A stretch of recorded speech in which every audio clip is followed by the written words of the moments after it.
মার্কিন president Donald ট্রাম্পের নামে টয়লেট পেপার বাজারে এনেছে মধ্য আমেরিকার দেশ মেক্সিকো। এই প্রসঙ্গে দেশটির এক আইনজীবী জানান, ট্রাম্পের সমালোচনার মাধ্যম হিসেবে দেশটিতে মার্কিন প্রেসিডেন্টের নামে টয়লেট পেপার বিক্রি হবে।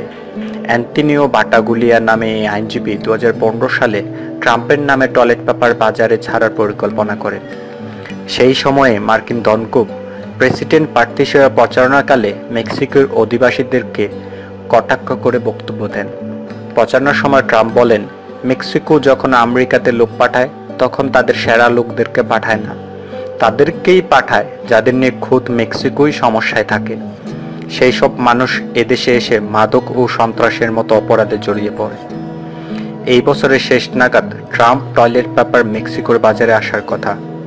পণ্যটির স্লোগান হবে, সীমা ছাড়াই নরম। পণ্যটির গায়ে ট্রাম্পের ব্যঙ্গাত্মক ছবি থাকবে।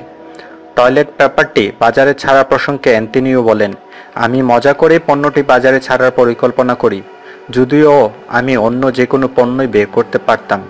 ট্রাম্প যখন আমাদেরকে নিয়ে কটাক্ষ করতে থাকে তখন থেকে পরিকল্পনা মাথায় আসে।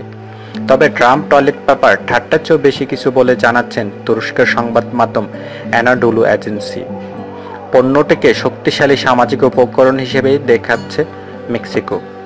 এই টয়লেট পেপার উৎপাদনের পিছনে বাটাগুলিয়া বেশ অর্থ খরচ করছেন, প্রায় $21,500।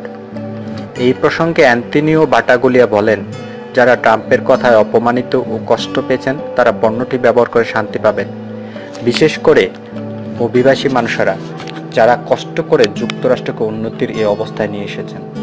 তবে অনেকেই মনে করেছেন এইভাবে ব্যঙ্গাত্মকভাবে ট্রাম্পের নামে টয়লেট পেপার বানানো উচিত হয়নি মেক্সিকোর।